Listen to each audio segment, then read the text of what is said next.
Welcome back once again. मैं आपका दोस्त एजुकेटर अमित वर्मा। हम इस वीडियो लेक्चर में पढ़ रहे हैं क्लास 12th अकाउंटेंसी का प्रीवियस ईयर के क्वेश्चंस जो कि अकाउंट में कौन कौन से थ्योरी आते हैं। तो ये हमारा पार्ट 2 है। पार्ट 1 में हमने इंट्रोडक्शन चैप्टर के जितने भी थ्योरी हैं, जो इंपॉर्टेंट थ्योरी हैं और प्रीवियस ईयर के क्वेश्चन हैं, वो सारा हमने देख लिया था। तो जो भी इस वीडियो को फर्स्ट टाइम देख रहा है तो उनसे मैं रिक्वेस्ट करूंगा कि आप पार्ट 1 वाला वीडियो देख लीजिए, उसके बाद इस वीडियो में आइए ताकि हम किस तरीके से पढ़ने वाले हैं वो आपको अच्छे से समझ आ सके। और बात करें साथ साथ में, हम इकोनॉमिक और बीएसटी का भी वीडियो अपलोड कर चुके हैं, तो वो भी आप साथ साथ में देखते रहिए। तो चलिए आज के इस वीडियो में हम यहाँ पर चैप्टर 2 पढ़ने वाले हैं, जिसमें कि admission of new partner, valuation of goodwill और change in profit sharing ratio, ये सब चैप्टर का क्वेश्चंस हम यहाँ पर देखेंगे। जो कि 1 नंबर का क्वेश्चन आएगा, आपका एमसीक्यू रहेगा, जिसमें 1 वर्ड वाले क्वेश्चंस आएंगे, और 3 नंबर, 4 नंबर और 6 और 8 नंबर के क्वेश्चंस कौन कौन से आते हैं वो सब हम यहाँ पर देखेंगे। ठीक है। और मैं आपको बता दूं, ये जो पीडीएफ है, ये जो मैं आपको जहां से पढ़ा रहा हूं, ये नवबोध का परीक्षा सार है, जिसमें कि आपके एमसीक्यू क्वेश्चंस के आंसर, ये सारी चीजें दी हुई है। तो आप अगर कोई सी भी बुक इस्तेमाल कर, कोई सा भी परीक्षा सार इस्तेमाल कर रहे होंगे, चल जाएगा। आप क्वेश्चंस को एक बार मैच कर लीजिएगा। ठीक है। इसमें क्या है, क्वेश्चंस आंसर दिए रहते हैं, तो ये मेरे लिए आसान हो जाता है और आपको समझाने में मेरे को आसानी होता है, इस वजह से मैं इसको लिया हुआ हूं। तो यहाँ पर हम प्रीवियस ईयर के क्वेश्चंस और इंपॉर्टेंट क्वेश्चन है उसको हम डिस्कस करेंगे, और आपको सारी चीजों को मैं समझाऊंगा कि किस तरीके से आपको एग्जाम में लिखना है ये सब। तो देखिए, सबसे पहले हम एमसीक्यू करेंगे, जो कि आपका 1 नंबर का आने वाला है। तो चलिए एमसीक्यू से चालू करते हैं। The type of asset goodwill is, तो गुडविल किस टाइप का एसेट है? तो ये एसेट 2 टाइप का होता है, एक टेंजिबल होता है और इनटेंजिबल होता है। तो गुडविल कैसा एसेट है? तो इनटेंजिबल फिक्स्ड एसेट है। Revaluation account is opened when, तो रिवैल्यूएशन अकाउंट कब ओपन किया जाता है? तो जब कोई पार्टनर एडमिशन लेता है, या किसी की डेथ होती है, या कोई रिटायरमेंट लेता है, ये 3 कंडीशन में ही हम रिवैल्यूएशन अकाउंट बनाते हैं। और रिवैल्यूएशन में हम क्या करते हैं, एसेट्स और लायबिलिटीज का जो बढ़ता है, कम होता है, वही सारी चीजों को हम यहां पर लिखते हैं। क्लियर है? तो यहां पर admission of new partner, dissolution of firm, amalgamation, sale of partner, तो इसका आंसर होगा on admission of new partner. आगे है the equation of sacrificing ratio is, ये बहुत ज्यादा इंपॉर्टेंट क्वेश्चन है, क्वेश्चन नंबर 3, इसको आप करके जाइएगा। तो सैक्रिफाइसिंग रेशियो का फॉर्मूला होता है old ratio minus new ratio. ठीक है। आगे है चौथा, goodwill account is return of, goodwill account कैसे रिटर्न ऑफ किया जाता है? तो न्यू रेशियो में यहां पर रिटर्न ऑफ किया जाता है। ठीक है।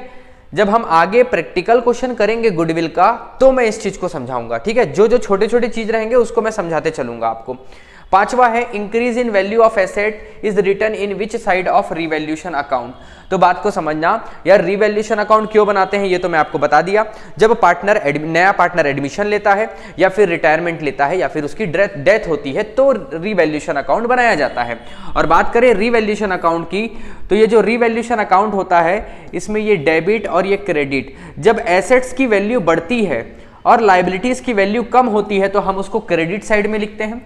और बात करें डेबिट साइड में, जब एसेट्स की वैल्यू कम होती है, एसेट्स की वैल्यू कम होगी और लायबिलिटीज बढ़ेगा, तब हम उसको डेबिट साइड लिखेंगे। तो यहां पर क्वेश्चन ये पूछ रहा है, increase in value of asset, अगर एसेट की वैल्यू बढ़ रही है, is return in which side of revaluation account, तो रिवैल्यूएशन अकाउंट में हम कहां लिखेंगे? तो भैया एसेट बढ़ता है तो हम उसको क्रेडिट साइड में लिखते हैं। क्लियर है? In which ratio the profit on revaluation is distributed, तो कौन से रेशियो में प्रॉफिट को डिस्ट्रीब्यूट किया जाता है? जो भी रिवैल्यूएशन में प्रॉफिट होता है, देखिए रिवैल्यूएशन में या तो प्रॉफिट होगा या लॉस होगा, और प्रॉफिट होगा या लॉस होगा तो उसको, प्रॉफिट और लॉस को कौन बांटता है? ओल्ड पार्टनर बांटते हैं। कौन से रेशियो में बांटते हैं? तो ओल्ड रेशियो में बांटते हैं। ठीक है।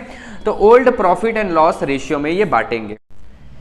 नेक्स्ट क्वेश्चन है the sacrificing ratio of partner and gaining ratio of partner. इसका मतलब ये है कि जो सैक्रिफाइसिंग रेशियो रहेगा पार्टनर का और गेनिंग रेशियो रहेगा पार्टनर का, वो कैसा रहेगा? ज्यादा रहेगा, इक्वल रहेगा, कि लेस रहेगा, कि sacrificing is less and gaining ratio is more. तो इसको समझते हैं। जैसे कि फॉर एग्जांपल, जब हम change in profit sharing ratio निकालते हैं, तो कोई पार्टनर गेन करता है और कोई पार्टनर अपने शेयर को सैक्रिफाइस करता है। फॉर एग्जांपल, अगर 3 पार्टनर हैं ए बी सी, ए जैसे कि गेन किया 1/10, ये गेन किया, बी भी गेन कर रहा है 1/10, ये भी गेन कर रहा है, तो सीधी सी बात है सी सैक्रिफाइस करेगा 2/10। ठीक है, इसका मतलब ये सेक्रीफाइस किया है सी। अब देखो गेन कौन किया है, ए और बी, तो इनका जो रेशियो है 1/10 और 1/10, अगर 1/10 प्लस करेंगे और इज इक्वल टू कैसा हो जाएगा, 2/10 के हो जाएगा। देखिए ये 2/10 और ये भी 2/10। तो हमेशा अगर कोई सेक्रीफाइस कर रहा है, ठीक है, 3 पार्टनर हैं, तो अगर वो सेक्रीफाइस कर रहे हैं मतलब कि वो 2 पार्टनर क्या करेंगे, गेन करेंगे। या फिर अगर 2 पार्टनर हैं, फॉर एग्जांपल ए और बी, अगर ए अगर सेक्रीफाइस कर रहा है 1/10, तो सीधी सी बात है कि बी जो है वो 1/10 ही गेन करेगा। मतलब सेक्रीफाइसिंग और गेनिंग रेशियो पार्टनर्स का हमेशा बराबर होता है। क्लियर है? तो इसलिए इसका आंसर होगा इक्वल।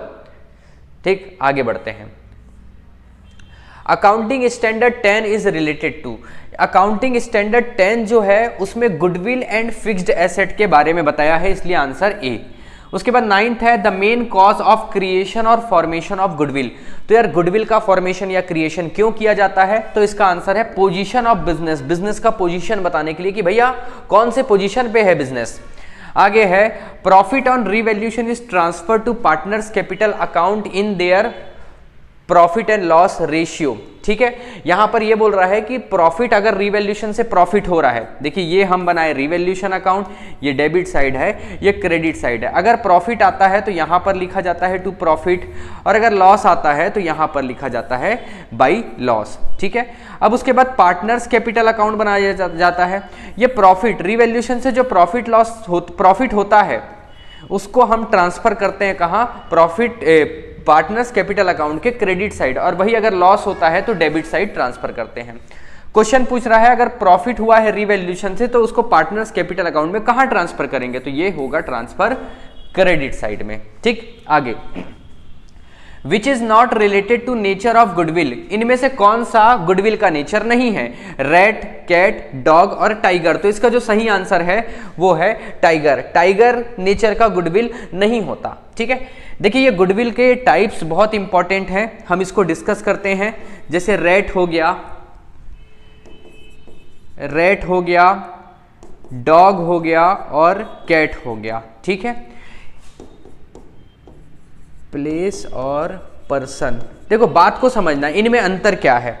तो देखिए डॉग की एक प्रवृत्ति होती है, उसका नेचर होता है कि डॉग अपने मालिक का वफादार होता है, वो कभी भी अपने मालिक को छोड़कर नहीं जाता है। अगर मान के चलिए किसी घर में रहता है मालिक, और मालिक अगर कोई दूसरा घर अगर ले रहा है, पहले घर को बेचकर दूसरे घर ले रहा है, तो डॉग भी उसके साथ जाएगा, है ना, उस घर में नहीं रहेगा। उसका लगाव उस जगह से नहीं होता, उसका लगाव उस पर्सन से होता है। तो डॉग का नेचर प्लेस से नहीं होता, पर्सन से होता है, उस आदमी के पीछे जाता है। ठीक, आगे कैट का नेचर ऐसा होता है कि वो जहां रह रहा है, अगर मान लो वहां पर कोई दूसरे लोग रहने के लिए आ गए, तो अपना वो घर चेंज नहीं करेगा, मालिक के साथ नहीं जाता। उसका नेचर ये होता है कि वो जहां रह रहा है वहां वहीं रहेगा, भले वो मालिक क्यों ना चेंज हो जाए। तो उसको लगाव होता है, कैट को यहाँ पर प्लेस से लगाव होता है, पर्सन से लगाव नहीं होता है। और वही बात करें रैट की, चूहे की, तो चूहे का नेचर ऐसा होता है कि ना ही उसको जगह प्यारा होता है, ना ही पर्सन प्यारा होता है, उसको जहां पर खाना मिलता है, जहां खाना मिलता है वो वहां जाता है। ये रैट का नेचर होता है। तो देखो गुडविल में इसको कैसे जोड़ेंगे, अगर मान के चलो कोई अगर एक दुकान को बेचकर एक आदमी, जैसे आप ही हो, मान के चलो आपके पास एक दुकान है, वो दुकान को आप सेल किए और आप दूसरे जगह दुकान डाल लिए, तो जितने भी ग्राहक आपके पास आते थे वो अब कहाँ आएंगे, आपके नए दुकान में आएंगे, ना कि पुराने दुकान में। क्यों? क्योंकि उनको लगाव किससे है, आपसे लगाव है। तो ये किस टाइप का गुडविल हो गया, डॉग नेचर गुडविल हो गया। वही बात करें, आपने एक दुकान लिया और लंबे समय तक चलाया, उसके बाद इस दुकान को आप सेल करके आप दूसरी जगह दुकान डाल दिए, लेकिन यहाँ पर जो आसपास ये सोसाइटी है वहाँ के लोग यही सी दुकान में ही जा रहे हैं सामान लेने। इसका मतलब ये है कि ये कैट नेचर का गुडविल है, इनको पर्सन से मतलब नहीं है, आपसे मतलब नहीं है, इनको वो जगह से मतलब है जहाँ पर ये दुकान थी तो यहीं पर ही जाकर ले रहे हैं। समझ रहे हो? तो ये इस टाइप के गुडविल होते हैं। और रैट को तो आपको पता ही है, रैट क्या है, जहां खाना मतलब जहां सामान मिलेगा वहां वो खरीद लेगा। तो 3 टाइप के गुडविल होते हैं।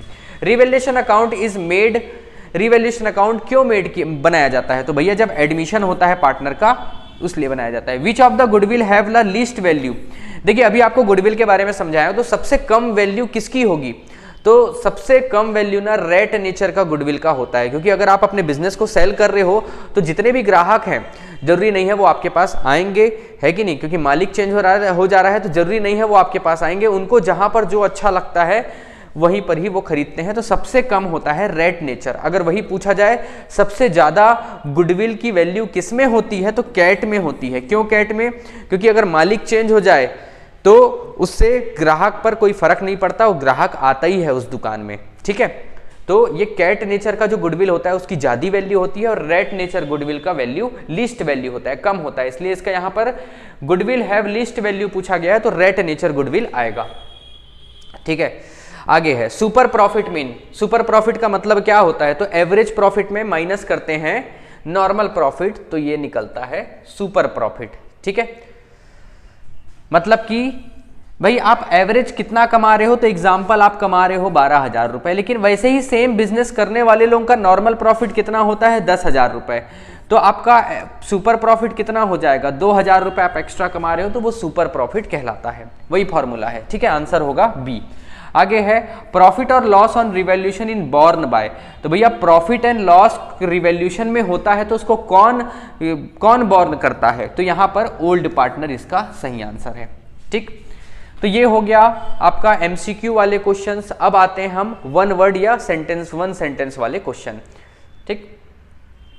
आई होप आपको सारे क्वेश्चंस अच्छे से समझ आ रहे होंगे। अगर कोई आपको दिक्कत है, कोई क्वेरीज है तो आप कमेंट बॉक्स में आप लिख सकते हैं, मैं सारे कमेंट को पढ़ता हूं, देखता हूं, ठीक है। तो अगर कुछ भी आपको पूछना है तो बिल्कुल मैं आपका कमेंट पढ़ के आपको जवाब दूंगा। और अगर आप चाहते हैं कि हम जो पढ़ा रहे हैं उसमें कुछ सुधार लाएं तो बिल्कुल आप कमेंट करके बता सकते हैं। और अगर आपको मेरा पढ़ाया हुआ पसंद आ रहा है तो आप हमारे वीडियो को शेयर कीजिए, अपने फ्रेंड के साथ आप शेयर कीजिए ताकि उनके भी अच्छे मार्क्स स्कोर हो सके। देखिए यहाँ पर पहला है the ratio in which existing partner decided to give their share in favour of new partner. तो ऐसे जो यहां पर बोल रहा है कि ऐसा कौन सा रेशियो है जो पुराने पार्टनर शेयर करते हैं नए पार्टनर से, ठीक है। तो यहां पर जो आंसर होगा वो होगा सेक्रीफाइसिंग रेशियो। यहां पर सेक्रीफाइस किया जाता है रेशियो को। What type of asset is goodwill? तो गुडविल भैया इंटेंजिबल एसेट है। Which type of goodwill fetch the highest value? सबसे ज्यादा हाईएस्ट वैल्यू कौन से गुडविल का होता है? तो कैट नेचर गुडविल का होता है, ठीक है, cat goodwill. Increase and decrease in asset and liabilities of firm are transfer to an account is called. जो एसेट और लाइबिलिटीज का इंक्रीज डिक्रीज होता है उसको कहां लिखते हैं? रिवैल्यूएशन अकाउंट में लिखते हैं। Which type of goodwill fetch the lowest value? सबसे कम वैल्यू कौन से गुडविल का होता है? तो रेट नेचर का होता है, rat goodwill. In case of change in profit sharing ratio of existing partner where is profit on revaluation of asset and liabilities transfer. तो भैया जो यहां पर क्या बोल रहा है, profit on revaluation of asset and liabilities कहां ट्रांसफर होगा? तो पार्टनर्स कैपिटल अकाउंट में ट्रांसफर होगा। Accounting standard 10 is related to. Accounting standard 10 goodwill and fixed asset से रिलेटेड है, उसी के बारे में यहां पर बताया गया है। When liabilities of partners are more than his asset then it is called insolvent. इसका मतलब यह है अगर किसी पार्टनरशिप फर्म का एसेट कम है और लाइबिलिटीज ज्यादा है तो वो क्या कहलाएगा? तो वो इनसॉल्वेंट कहलाएगा। जैसे एग्जांपल 5 लाख रुपए का उसका एसेट है लेकिन 10 लाख रुपए उसका मार्केट में उसको पैसा पटाना है, मतलब कि उसकी लाइबिलिटीज कर्ज ज्यादा है एसेट से, ठीक है, तो वो इनसॉल्वेंट कहलाएगा। आगे why sacrificing ratio is calculated. यहां पर सेक्रीफाइसिंग रेशियो क्यों कैलकुलेट किया जाता है? तो इसका जो आंसर है वो है गुडविल कैलकुलेट करने के लिए, क्योंकि यहां पर क्या होता है जो पार्टनर जितना ज्यादा सेक्रीफाइस करेगा अपने रेशियो को उसको उतना गुडविल का, जो नया पार्टनर गुडविल लाता है उसका उतना हिस्सा मिलेगा, ठीक है। Purchase consideration minus net asset is equal to आएगा गुडविल, ठीक है। इसका मतलब समझो, परचेज कंसिडरेशन मान के चलो मैं कोई चीज को कोई फर्म को मैं 10 लाख रुपए में परचेज कर रहा हूं, लेकिन उसकी नेट एसेट देखा जाए तो नेट एसेट है 8 लाख रुपीस, मतलब मैं एक्स्ट्रा कितना रुपए दे रहा हूं 2 लाख रुपए। तो 2 लाख रुपए किस वजह से दे रहा हूं? तो गुडविल की वजह से। तो purchase consideration minus net asset is equal to goodwill आता है, ठीक। आगे दिया हुआ है goodwill is equal to super profit into 100, divided by normal rate of return. In which method this formula is used for goodwill valuation? तो ये capitalisation method में इस्तेमाल किया जाता है, तो इसका आंसर होगा capitalisation method. What is the base of calculation of goodwill? तो गुडविल कैसे कैलकुलेट किया जाता है? तो यहाँ पर भैया प्रॉफिट निकाला जाता है कंपनी का, उस आधार पर गुडविल कैलकुलेट होता है। Difference between old ratio and new ratio, old ratio को माइनस करेंगे न्यू रेशियो से तो क्या निकलेगा? सैक्रिफाइसिंग रेशियो निकलेगा, तो इसका आंसर है सैक्रिफाइसिंग रेशियो। ठीक है। डिफरेंस बिटवीन, अच्छा व्हाट इज सुपर प्रॉफिट? तो सुपर प्रॉफिट किसको बोलते हैं? तो एवरेज प्रॉफिट में माइनस करते हैं नॉर्मल प्रॉफिट, तो वही क्या कहलाता है? सुपर प्रॉफिट कहलाता है। How is super profit calculated? अच्छा देखिए क्वेश्चन नंबर 14 जो है इसमें एक सुपर प्रॉफिट क्या है पूछ रहा है, तो देखो यहां आंसर लिखा है when any firm earn more profit other than equal firm is called super profit. ठीक है, when any firm earn more profit than normal profit is known as super profit. ठीक है, नॉर्मल जितना प्रॉफिट बाकी लोग कमाते हैं उससे अगर हम ज्यादा कमा रहे हैं तो वो कहलाएगा सुपर प्रॉफिट। और सुपर प्रॉफिट कैसे कैलकुलेट किया जाता है? तो आप फॉर्मूला लिख देना, average profit minus normal profit. In which ratio goodwill brought by a new partner in distributed? तो जो नया पार्टनर गुडविल के रूप में लाता है उसको किस आधार पर बांटा जाता है? तो सैक्रिफाइसिंग रेशियो के आधार पर बांटा जाता है। कहाँ गया? ये है sacrificing ratio. When revolution is open, भैया कब रिवॉल्यूशन अकाउंट बनाया जाता है? तो जब एडमिशन होता है या पार्टनर का रिटायरमेंट होता है या फिर डेथ होता है तो बनाया जाता है। ठीक है, तो आप एक तो एमसीक्यू कर लेना और वन वर्ड क्वेश्चन कर लेना। ठीक है, अब आते हैं हम 3 नंबर, 4 नंबर, 6 नंबर वाले क्वेश्चन में। तो पहला क्वेश्चन है write 3 reason to give admission of new partner. तो 3 रीजन बताओ कि भैया पार्टनर को हम बिजनेस में क्यों एडमिशन देते हैं। ठीक, देखिए जितने भी मैं क्वेश्चन आपको बता रहा हूं वो सारे के सारे इंपॉर्टेंट है। आप प्रीवियस ईयर क्वेश्चन है ये एग्जाम में आया हुआ है और इसी क्वेश्चन को आगे चल के एग्जाम में पूछने की संभावना ज्यादा है। जितना मेरा 7-8 साल का जो टीचिंग एक्सपीरियंस है वो मेरे को ये बताता है कि ये सारे क्वेश्चंस आने वाले हैं। ठीक है, राइट द 3 रीजन। अब 3 रीजन क्या क्या होता है? तो पहली बात तो देखो आप खुद ही सोचो यार, अगर कोई हमको नया पार्टनर हम क्यों बिजनेस में लाएंगे? पहली बात तो यार अगर पैसे की कमी होगी तो हम पार्टनर बनाएंगे, या फिर हमको एक मैनेजरिकल स्किल चाहिए होगा, उसके पास एक्स्ट्रा ऑर्डिनरी जिसको हम बुला रहे हैं उसके पास अच्छा खासा स्किल होगा मैनेजमेंट का, वो आएगा तो हमारा बिजनेस अच्छा इंप्रूव हो जाएगा। या फिर कंपटीशन एंड करने के लिए हम बुलाते हैं, जैसे कि हम जो बिजनेस कर रहे हैं सेम वैसा ही हमारा बाजू वाला भी बिजनेस कर रहा है, जिससे क्या हो रहा है वो भी उसके भी खर्चे हो रहे हैं एडवर्टाइजमेंट में, हम भी खर्चा बहुत कर रहे हैं और प्रॉफिट भी आधा आधा रहा है। तो क्यों ना बेटर है कि हम दोनों मिल जाएं और मिलकर काम करें ताकि हम ज़्यादा पैसा कमा सकें और एडवर्टाइजमेंट में कम पैसा खर्चा हो, है ना, ये एक कारण हो सकता है। तो ऐसे बहुत सारे कारण होते हैं, तो यहाँ पर हमको 3 कारण लिखना है। तो देखिए write the 3 reason to give admission of new partner. तो पहला है टू रेज कैपिटल, भैया पैसा के लिए हम बुलाते हैं। When the firm need more capital a new partner is admitted to fulfil their need. दूसरा नीड फॉर स्किलफुल पार्टनर, हमको स्किलफुल पार्टनर की जरूरत होती है इस वजह से।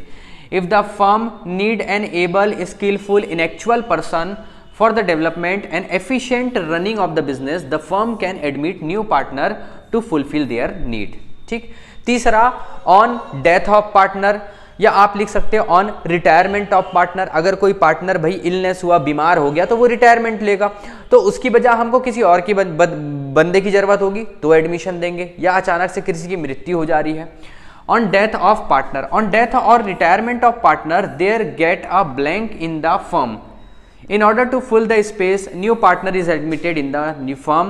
This help the firm receive additional capital from the incoming partner and his experience। ठीक है, तो अगर कोई नया पुराना पार्टनर की मृत्यु हो जाती है, रिटायरमेंट हो जाता है, तो उसका वो जगह खाली होता है, तो उस जगह को फिल करने के लिए एडमिशन दिया जाता है नए पार्टनर को, और उसके साथ ही साथ एडिशनल कैपिटल आता है, प्लस उसका एक्सपीरियंस भी अपने साथ लेके आता है। ठीक, आगे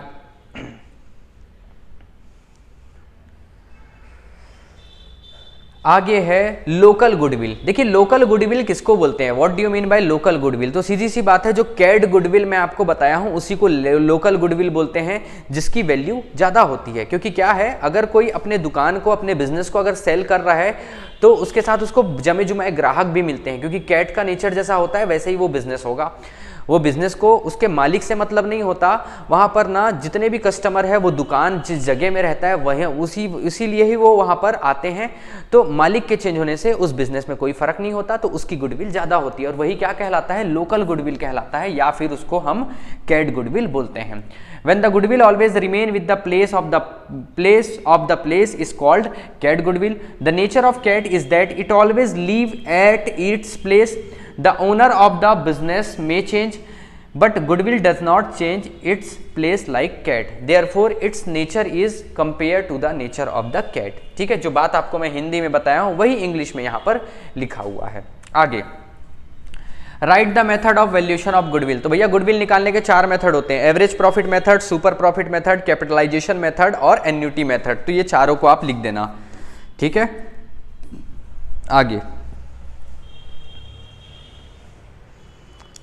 आगे जो इंपॉर्टेंट है वो सब चीज़ को हम पढ़ रहे हैं, ये पढ़ लेना भैया। सैक्रिफाइसिंग रेशियो क्या होता है, तो सैक्रिफाइसिंग रेशियो किसको बोलते हैं, old ratio minus new ratio. और सैक्रिफाइसिंग रेशियो क्यों निकालते हैं, तो जब कोई नया पार्टनर आता है तो पुराने पार्टनर अपने शेयर्स का सैक्रिफाइस करते हैं, ठीक है। आगे, ये कैरेक्टरिस्टिक्स ऑफ गुडविल। तो गुडविल का आप डेफिनेशन याद कर लेना, गुडविल क्या होता है। पिछले चैप्टर में इंट्रोडक्शन में भी गुडविल का डेफिनेशन था, मीनिंग था, तो उसको लिख लेना। उसके बाद उसके कैरेक्टरिस्टिक लिख देना, ठीक है। जैसे कि इसमें क्वेश्चन आएगा, लिखा रहेगा 3, तो 3 कैरेक्टरिस्टिक लिख देना। अगर 4 नंबर का है तो 4 कैरेक्टरिस्टिक लिख देना, इस तरीके से। तो देखो कैरेक्टरिस्टिक्स गुडविल का क्या होता है। Goodwill is treated as an asset of business. तो भैया ये बिजनेस का एसेट कहलाता है। दूसरा, goodwill is a intangible asset, ऐसा एसेट है जिसको हम छू नहीं सकते। इट कांट बी सी और touch, it can only be imagine, सिर्फ इमेजिन कर सकते हैं। Goodwill help to make more profit. भैया गुडविल हमको हेल्प करता है ज्यादा पैसा कमाने में, है ना। गुडविल कैन बी कैलकुलेटेड, बिल्कुल कैलकुलेट किया जा सकता है। The value of goodwill always fluctuated, goodwill का जो वैल्यू है वो फ्लक्चुएट होते जाता है समय समय पर, ठीक है। तो ये इसके 4 पॉइंट है, इसको आप याद कर लेना। आगे है कि भैया what do you mean by revaluation account. Revaluation account क्या होता है, जिसमें एसेट और लायबिलिटीज का रिवैल्यू किया जाता है। और ये कब अकाउंट बनाया जाता है, जब कोई नया पार्टनर आता है या कोई पुराना पार्टनर का रिटायरमेंट होता है या फिर डेथ होता है। क्लियर है, बस इतना ही इसमें लिखना है। When a new partner is admitted in a partnership firm, it is necessary to revalue the various assets and liabilities. For entering this effect, account is open. This account is known as revaluation account or profit loss appropriation account. Clear है? ये एक point था। आगे, revaluation account is open for the following purpose. इन कारणों से open किया जाता है। तो इंक्रीज और decrease in the value of asset. तो ठीक है, वही बात दिया हुआ है जो मैं आपको बता रहा हूं, तो इसको आप एक बार पढ़ लेना। अब in what condition revaluation account is prepare, कौन सा ऐसा कंडीशन है जिसमें रिवैल्यूएशन अकाउंट ओपन किया जाता है। When a new partner admitted in the firm, कोई नया पार्टनर जब एडमिशन लेगा तब। When old partner retirement from the firm, कोई रिटायरमेंट लेगा तो। When old partner had died, अगर किसकी ओल्ड पार्टनर की मृत्यु हो जा रही है। तो 3 कंडीशन में हम यहां पर रिवैल्यूएशन अकाउंट बनाते हैं, ठीक है। फिर से ये गुडविल का आपका क्वेश्चन आ गया। Explain the method of valuation of goodwill on average profit method on the basis of example. तो यार एवरेज प्रॉफिट मेथड आप क्या करना, इधर तो दिया है यार 5 साल का, कोई भी 3 साल 2 साल का आप प्रॉफिट ले लेना। जैसे कि देखो यहाँ पर कितने साल का है, 1 2 3 4 5 साल का प्रॉफिट लिख लेना और नंबर ऑफ परचेज ईयर लिख लेना, जो भी 2 लिख लेना, ठीक है। अब क्या करोगे, total profit divided by number of year, इससे निकलता है एवरेज प्रॉफिट। यदि एवरेज प्रॉफिट निकल गया 9000 और 9000 को इंटू कर दिए 2 से, क्योंकि नंबर ऑफ परचेज ईयर 2 लिए थे तो 18000 आया। तो अगर ये आएगा क्वेश्चन इस तरीके से तो आप बना लेना, ठीक है। अपने हिसाब से कोई भी 5 साल का 4 साल का प्रॉफिट ले लेना और एवरेज निकाल लेना। अब ये लॉन्ग आंसर टाइप क्वेश्चन में है, ये पूछ रहा है explain cause of creation of goodwill. तो भैया ये क्रिएशन ऑफ गुडविल क्या, explain the cause of creation of goodwill. तो देखिए, situation of market, business should be started in such a place where buyer can easily come and buy the goods. It will increase the sale and profit of the business. तो भैया कौन कौन सी चीजें हैं जो goodwill को बढ़ाती है? तो पहला चीज तो सिचुएशन ऑफ मार्केट, आप कौन से जगह में दुकान खोले हो। अगर मेन मार्केट में खोले हो तो लोग इजीली आपके पास आएंगे और इजीली सामान खरीद के ले जाएंगे, अच्छे से आपका दुकान चलेगा, मतलब गुडविल बढ़ेगा। वही अगर गली में आप डाले हो तो थोड़ी नहीं चलेगा। तो पहला चीज तो सिचुएशन ऑफ मार्केट, मार्केट में आप कौन सी जगह बैठे हुए हो। गुड बिजनेस डीलिंग, आप अगर सही तरीके से बिजनेस डीलिंग कर रहे हो, आप फेयर आप प्रोडक्ट बेच रहे हो, जेन्युइन रेट में बेच रहे हो, तो बिल्कुल आपके पास आएंगे। बिजनेस डीलिंग जो है वो बढ़िया होना चाहिए। If the businessman are keep good relation with the customer, अगर कस्टमर के साथ आप अगर अच्छा रिलेशन बनाते हैं तो automatically increase the reputation and sale, तो ऑटोमेटिकली क्या होगा, आपका बिजनेस इंक्रीज होगा, सेल इंक्रीज होगा और लोग और खरीदेंगे, ठीक है, सामान। तीसरा है good quality of goods at reasonable price. देखिए जितने भी कंज्यूमर होते हैं उनको ना अच्छे क्वालिटी का प्रोडक्ट कम से कम कीमत में चाहिए रहता है, ठीक। तो यहां पर वही दिया हुआ है तीसरा point, good quality of goods at reasonable price. If the businessman sell their goods of good quality at reasonable price, more customer will attract and the sale will normally be increase। तो भैया अगर आप अच्छा सामान बेचोगे कम कीमत में, ज्यादा customer आएंगे और आपका सेल बढ़ेगा।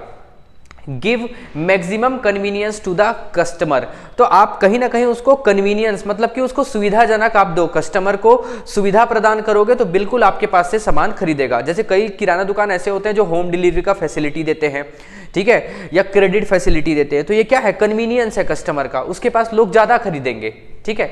तो the customer like to go that shop where the credit facility and also there should be arrangement for home delivery of goods। तो भैया घर पहुंच सेवा है, आपको उधारी में सामान दे रहा है तो उसी के पास खरीदोगे आप। इन्फ्लुएंस ऑफ एडवर्टाइजमेंट, तो आपको समय समय पर एडवर्टाइजमेंट भी करना है। Due to continuous advertisement there should be chance of increase the sale. तो आप जैसे कि फॉर एग्जांपल ले लो Nirma powder, washing powder Nirma है ना, हम लोग पीवीआर में भी जाते हैं मूवी देखने, तो आज भी आप देखोगे कि वॉशिंग पाउडर निरमा का ऐड आता है जो घरों घर में सबके घर में रहता है। तो यार ऐड क्या होता है, जैसे जैसे आप ना ऐड देखते रहोगे तो आपके दिमाग में वो चीज रहता है, आप दुकान जाओगे बोलोगे भैया निरमा देना, है ना। तो एडवर्टाइजमेंट भी बहुत प्रभाव करता है और गुडविल बढ़ाता है, ठीक। अब उसके बाद दिया है आगे, explain the method of valuation of goodwill, तो वही 4 मेथड है, उसी को लिख देना, उसके फॉर्मूले लिख देना। ये तो प्रैक्टिकल क्वेश्चन में हम पढ़ेंगे ही, और फॉर्मूला मेरे ख्याल से जो मेरे सारे वीडियो देखा है उसको फॉर्मूला याद हो गया होगा। और उसके बाद बस इतना ही करना है आपको इस चैप्टर में, ठीक है। तो ये हो गया कंप्लीट हमारा चैप्टर 2, जिसमें कि हम valuation of goodwill, change in profit sharing ratio, admission of new partner के थ्योरी हमने कंप्लीट कर लिया। इतना कर लोगे सफिशिएंट है। देखो मैं जितना करा रहा हूँ उतना आप कर लो, गारंटी देता हूँ कि आपके एग्जाम में अच्छे मार्क्स स्कोर हो जाएंगे। इसके बाहर कुछ भी नहीं पूछा जाएगा, और इतना पढ़ लोगे ना तो कुछ अगर एक्स्ट्रा भी पूछ रहा है तो बिल्कुल आप बना लोगे, क्योंकि जो क्वेश्चन है वो एक दूसरे से इंटर रिलेटेड है, ठीक। तो ये हुआ हमारा चैप्टर 2। नेक्स्ट वीडियो में हम आगे के चैप्टर को देखेंगे। और जो भी हमारा चैनल अभी तक के सब्सक्राइब नहीं किया है तो उनसे रिक्वेस्ट करूंगा कि आप चैनल को सब्सक्राइब कर लीजिए, ताकि इसी तरीके से आपको वीडियो मिलते रहे और आप जैसे ही वीडियो अपलोड हो आपको नोटिफिकेशन मिले और सबसे पहले आप जल्दी से वीडियो देख सको और आपका बेस्ट से बेस्ट मार्क्स एग्जाम में आए। तो मिलते हैं नेक्स्ट वीडियो में। वीडियो देखने के लिए बहुत बहुत थैंक यू।